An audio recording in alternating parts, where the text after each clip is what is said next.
¿Tu moto hace ruidos raros al frenar? No lo ignores.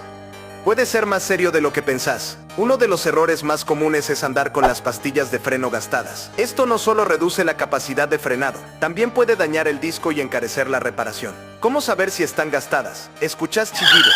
¿El recorrido del freno se alarga o sentís que no frena igual? Revisalas cada 5000 kilómetros o si notas alguno de estos síntomas. Prevenir te puede salvar de un accidente. Seguime para más consejos que te ayuden a cuidar tu moto como un pro.